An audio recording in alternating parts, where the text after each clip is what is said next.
you prepare your kids in this book in the form of a letter that if they do go searching for a bigger relationship with their birth parents, they might want to prepare themselves because the parent might not desire that same kind of connection.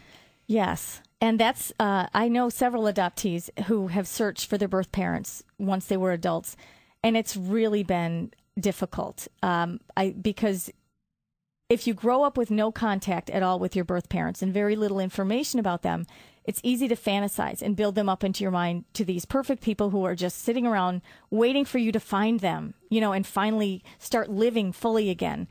And oftentimes the birth parents have gone on with a different life. That's why they placed the child in the first place. They weren't ready to be a parent, and 20 years have passed. They've moved on. Mm-hmm. Not that they ever forget their child. They never stop loving their child. But many of the birth parents are married, have other children, or just feel that it's too emotional. It's taken them too long to heal, and they're too fragile. They don't want to open all that up again. It's very painful. Mm-hmm. And I do think it's real important for adoptees to understand that going into it and not have ironclad expectations of how wonderful it's going to be, because it might not work out that way. Might not live up to the fantasy. Right. And I've talked to folks from adoption agencies, and I had an adopted friend once who found out that their birth mother was not a 16-year-old who got pregnant and felt that the child deserved a better life.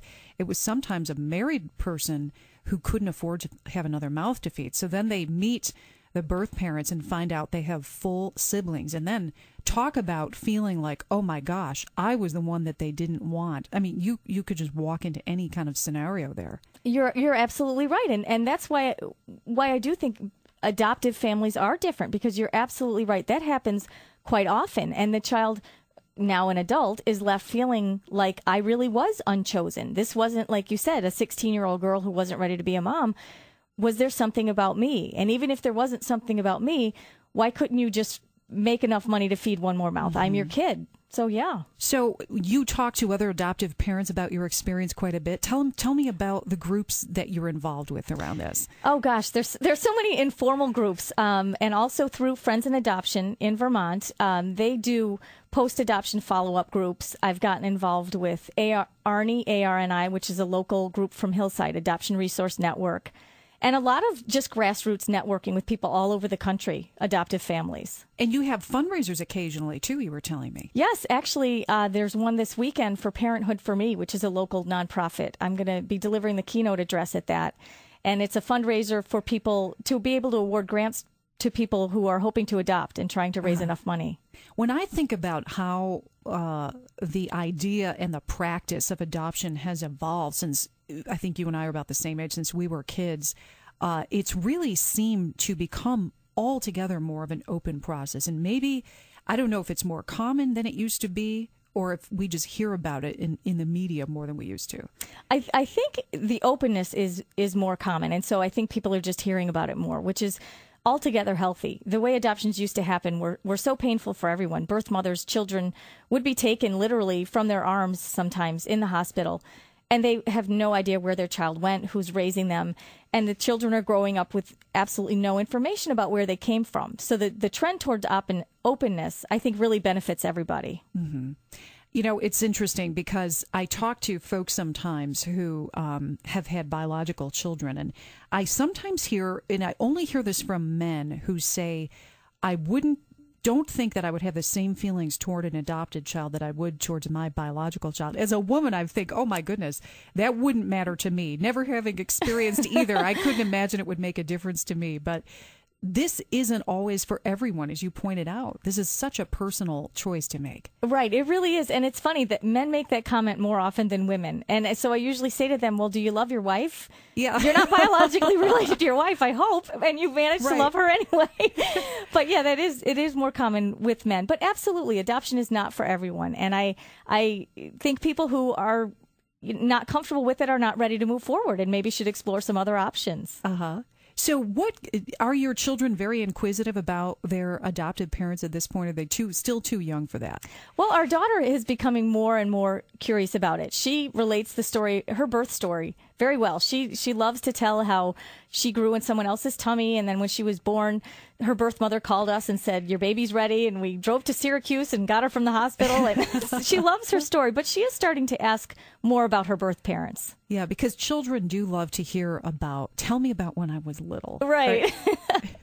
And in many ways, they can feel even more special because they were chosen. That's right. That's right. And her birth mother was adopted, and we've just done everything we can to make it positive and natural for our daughter so that she doesn't grow up feeling like, there was a loss. Although I have to say there is always loss attached to adoption. Adoption comes from a loss situation. Right. But to try to normalize that loss and put it in some kind of a context that's not going to be as painful. Sally, what do you recommend to people who might be listening who are considering adoption? Where should they start? And what sorts of questions should they ask themselves about this process before they embark down this path? Well, a great place to start is my website, which is theadoptiveparent.com. It's a resource network I've set up for adoptive families and people considering adoption. There are a lot of books out there. My book is one of them. I think the most important and most often overlooked piece, though, is talking to birth mothers. Most people talk to adoptive parents, talk to adoptees, but miss the piece of talking to birth mothers. And I think it's really important to talk to them and understand what a sacrifice they're making so that you're sure you really want to do this. I know many people who have adopted once and really didn't understand what it was like from the birth mother perspective, and seeing that they haven't been comfortable adopting again. They just felt like it's too emotional and too powerful. They just can't do it again. I would do it again. So it is an individual decision, but I really encourage people to talk to birth mothers and really understand what it's like from their perspective. Mm-hmm. I would imagine you couldn't even begin to understand what a birth mother would go through unless you are a parent yourself, adopted or biological. Unless you hold that baby in your arms and have to imagine turning that baby over to someone else, even the most loving person in the world. Absolutely. Absolutely. I agree. 100%. How common is it these days for single women to be able to adopt? What are the rules around that? Now, I imagine they're just as different as each agency is. For the most part, yes. The only major difference is most single people cannot adopt internationally from another country. International adoptions are much stricter on the age of the adopting parents. They need to be married. A lot of countries stipulate how long you have to have been married. So there's a lot more stricter regulations. Domestically, it's pretty much up to the adoption agency. And most of them don't even cap the age of the prospective parents because they leave that decision to the birth parents. And so when the birth parents are looking for that connection, it seems like they are, as you said in your case, looking for someone who reminds them of themselves. Who better to raise your child than someone you can relate to and say, wow, this woman could have been my sister. Right, exactly. And I think that's a comfort for a lot of birth mothers, because what my son's birth mother told us in the hospital was she felt like he was staying in the family. And she said, you are the married couple that I can't be for him. And I want him to have an older sister, and your daughter is his older sister. And it was just so obvious that this was what she would want to be, but she's not ready to be. That's a beautiful way to put that. Yeah, it was great. You said to me before we went on the air that both of your adoption experiences with your daughter and then your son were very different. How else were they different? They were different. Our daughter was 4 days old when we adopted her, and it came out of the blue. I almost drove off the road when my husband called me. And it was amazing. We met her birth mother on a Wednesday night and then brought our daughter home from the hospital the next day. Wow. It was incredible. It was one of the greatest experiences of my life. But we don't have ongoing two-way contact with her birth mother. We send her pictures and letters a couple times a year, but we don't really have contact from her. And I regret that. I would like that, and I hope that someday we get that. With my son's adoption, we were actually in the hospital, and I was on the other side of the door when he was born. I heard his first cries, and we held him immediately. He was fresh out when we first held him.